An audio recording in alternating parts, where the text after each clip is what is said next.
Hey, welcome. If this is your first time here, I'm glad you found this. If you've been here before, you know how these go. Stay with this one, beginning to end. Because what I'm about to walk through doesn't hit you all at once. It builds, and by the end, something in you is going to recognize itself. What I'm about to describe, you've done more times than you've ever admitted. You saw the message. You didn't miss it. You weren't busy. Your phone was right there, and you read it, and you didn't reply. That message, though, let's go back to it, because that's where the dishonesty begins. The notification came through. Maybe you read the first line, maybe all of it. You closed the screen, set the phone down, went back to whatever you were doing, and technically, from that second forward, you became the person who left someone waiting. But the strange thing is, it didn't feel like a choice. It felt more like a reflex you didn't fully understand, because the message wasn't bad. It wasn't confrontational. It wasn't something you dreaded. In fact, it might have been warm. It might have been someone checking in on you, someone asking a question that required honesty, someone saying something kind enough that the only appropriate response would also have to be kind and honest and real. And that's the part that stopped you, not the message, the reply. Because you could feel, even before you started typing, that whatever you were going to say wouldn't match what was actually happening inside you. The gap between how you actually feel and what you're able to compress into a sentence was too wide tonight. And rather than send something that lands short, you sent nothing. And let that look like indifference. Here's what nobody talks about. Everyone focuses on the person left waiting. The anxiety, the spiral, that's real. But there's another side. The person holding the phone, who knows they should reply, who wants to reply, and feels something lock up every time they try. Nobody talks about that person. Not every unreplied message is a power move. Not every silence is strategy. Some of it is a person standing in front of an emotional door they can't figure out how to walk through without bringing more of themselves than they planned to. Because some messages, the gentle ones, the ones that actually see you, those are the hardest to answer. It's easy to reply to logistics, times, places, confirmations. Your thumbs do that without your brain. But when someone asks you something real, how are you actually doing? I've been thinking about you. Is everything okay? You've seemed off lately. Those sit different. Those don't ask for a reply. They ask for a reveal. And most people don't know how to answer that quickly. Most people need a second, or a day, or they just don't answer at all. And some nights, you just don't have it in you to be revealed. There's something else happening, though. Something that runs deeper than tiredness. Sometimes you don't reply because you're afraid your reply will show too much. Not information, care. That's the thing that stops you. You read their message, and the honest response, the one that formed before you could stop it, is warmer than you meant to be, more open than feels safe. Too much for wherever you think this is. So you wait, not to seem busy, not to play a game. You wait because you're trying to figure out how to say the true thing in a way that doesn't expose exactly how much this person has gotten to you. And the longer you wait, the more the moment cools. Honesty has a shelf life. Yours expired while you were still deciding how to deliver it. By the time you do reply, the honesty has been filed down. What was going to be 3 paragraphs becomes 1 line. Something safe.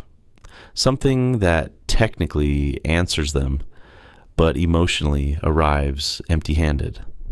They receive it and think you didn't care enough to say more, when the truth is the opposite. You cared too much to say it right, so you said almost nothing. And let that look like distance. This is the part that creates the most damage, honestly, because silence gets interpreted, always, by everyone. And it almost never gets interpreted as what it actually is. When you don't reply, they don't think.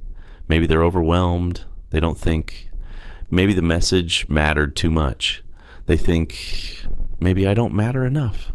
And the cruelest part is that you would be horrified if you knew that's what your silence was saying, because you weren't trying to make them feel small. You were trying to protect something you don't fully have words for yet. Your silence wasn't about them. It was about you, about a feeling too heavy to shrink into a screen. But they'll never know that, because silence doesn't come with subtitles.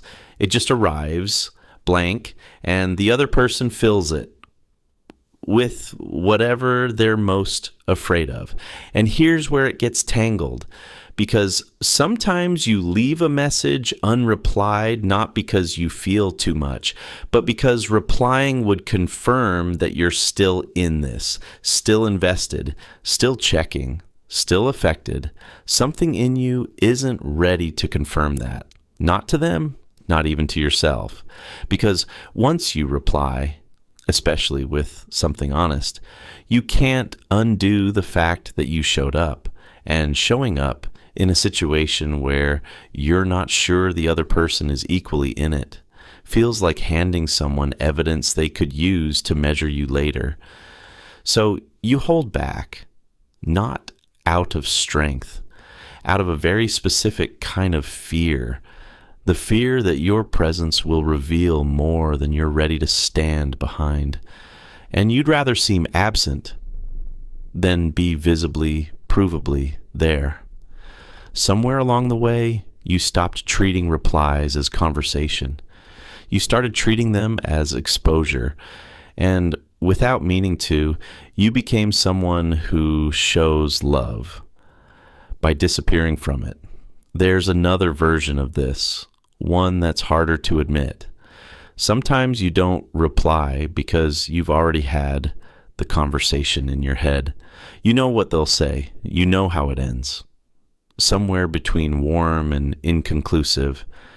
The imagined version already exhausted you, so the real one never starts. Sometimes it's even simpler than that. You open the message, thought, I'll reply to this properly later. Then later just never came. Not because you forgot, because every time it surfaced, you pushed it down again. The longer you waited, the more the reply needed to account for the wait itself. That made it harder. So you waited more. But the thing that sits with me the most about all of this is that both people usually lose. The person waiting fills the silence with their worst assumptions. And the person not replying fills the silence with their best intentions. Neither version is accurate, and neither of them asks. Both people are sitting with a version of the other that doesn't exist. And the message just sits there, between them, read, understood, unanswered, holding a conversation that neither of them is brave enough to actually have. I think the quiet truth underneath all of this is that most unreplied messages aren't about disinterest. They're about capacity. Some nights you have it, the bandwidth to be emotionally present in a sentence, to match the energy of someone who reached out with something real. Some nights you don't. On the nights you don't, the kindest thing you know how to do is disappear for a little while. Even though it doesn't look kind, even though it looks like the opposite, even though on the other side of that screen someone is looking at the last thing they sent and quietly wondering what they did wrong. They didn't do anything wrong. And honestly, neither did you. Sometimes the distance between two people isn't made of disinterest. It's made of timing. One of them was ready tonight, the other one wasn't, and neither of them will say that. So the silence just sits and means whatever each person needs it to mean, until it stops meaning anything at all. So before you go, let me ask you something. And I mean this. Is there a message sitting unanswered on your phone right now from someone who actually matters to you that you keep meaning to reply to, but something keeps stopping you? If there is, I want to hear what's actually behind the silence, not the excuse you'd give someone else, the real thing, the thing you haven't said out loud yet. Leave it in the comments, not for me, for you. Because sometimes the first step to replying to that message is admitting why you haven't. And if this reached something in you that you've been carrying without fully understanding it, I make more of these. Quiet ones. The kind that stay with you after the screen goes dark. Subscribe if you want to keep going deeper, not for the algorithm, not for a number, just so the next one finds you exactly when you need it. I'll be here,